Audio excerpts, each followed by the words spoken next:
Safari ya simulizi ya maisha ya mzee wa wewe ulisikia wapi.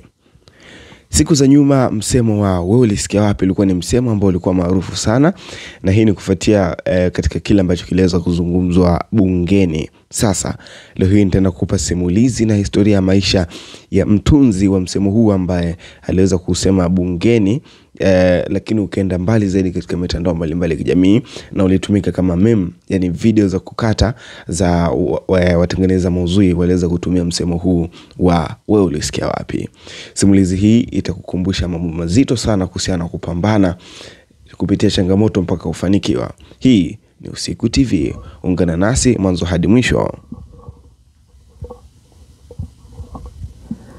Kulikuwa na mwanaume mmoja kutoka Pwani Kusini katika wilaya ya Kilwa aliyefahamika kwa jina la Selemani Bungara, lakini watu wa mtaani, vijijini, hata bungeni walimjua tu kwa jina moja lisilofichika, Bwege. Jina hilo halikuwa la kejeli, lilikuwa kama chapa ya ucheshi, ujasiri na ukweli aliupenda kusema mbele ya hadhira yoyote ile. Bwege alikuwa katika mazingira ya kawaida ya pwani, lakini alikula samaki, upepo wa bahari na maisha ya kijiji yalimfundisha utu, ujasiri na kujitegemea.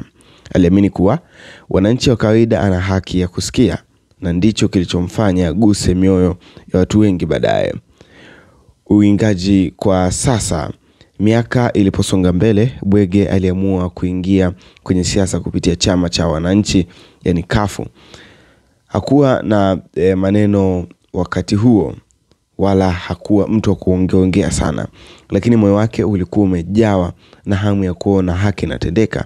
Katika uchaguzi uliokuja, wananchi wa Kilwa Kusini walimpa ridhaa ya kuwa mbunge wao. Hapo ndipo safari yake ya kuwa mbunge ilipoanza. Alipofikia bungeni hakubadilika, bali alibaki kuwa yule yule mtu wa maneno ya ukweli. Mara nyingine yeye vichekesho, lakini vilivyojaa ujumbe mzito ndani yake. Maneno yake maarufu, wewe ulisikia wapi, yaligeuka methali mpya ya siasa. Watu walimpenda kwa uwazi wake, unyenyekevu na jinsi alivyojitetea kwa niaba ya wanyonge. Bwege hakuwahi kuwa na hofu ya kusema kile alichokiamini kwamba ni ukweli. Alikosoa serikali pale ilipokosea, na akakumbusha pale ilipofanya mema pia. Safari ya vyama. Baada ya misukosuko ndani ya kafu, Bwege aliamua kuondoka na kujiunga na ACT Wazalendo, lakini hata alivyoingia katika chama kipya, msimamo wake haukuyumba. Aliendelea kuwa mwanasiasa kujitegemea, mawazo asiyekubali kuburuzwa na watakwa ya mtu au chama. Mwaka 2020 alipowadia na kikao kipya cha siasa kuanza, upepo wa siasa haukumfanyia yeye aache kuongea masuala mazima ya ukweli. Hakupata tena kiti cha ubunge, lakini ndio kumkatisha tamaa. Badala yake alitumia muda wake kueleza msimamo wake kwa uwazi zaidi. Akaonya juu ya siasa za mashindano bila umoja, akishauri kujadiliana, na wakati mwingine akisema maneno makali yaliyofanya watu wafikirie. Ujasiri wake ulimfikisha hata nje ya Tanzania. Alisafiri mpaka Kenya kwenda kumpigia debe mgombea urais Raila Odinga, jina lake likiendelea kusikika safari hii katika nchi jirani. Lakini maisha si siasa tu. Miaka ya karibuni alikutana na changamoto za afya, kisukari, figo na maumivu ya miguu, yaliyomfanya apambane na madaktari kama vile alivyopambana na hoja bungeni. Hata akiwa katika hali hiyo, hakupoteza ucheshi wake. Mara nyingi alionekana akizungumza kwa utani, akicheka na wananchi, akiweka nguvu katika moyo wa kile aliyemsikiliza.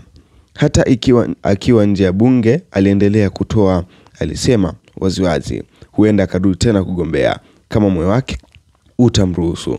Siasa kwake haikuwa kazi tu, ilikuwa ni utumishi.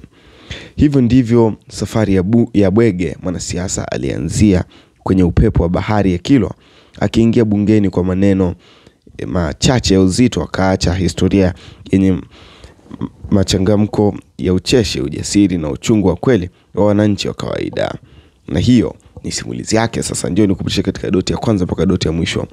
Utambulisho wa mwanasiasa huyu, jina lake kamili aitwa Selemani au Suleiman Bungara, jina maarufu Bwege, mwanasiasa na mbunge wa zamani wa jimbo la Kilwa Kusini nchini Tanzania.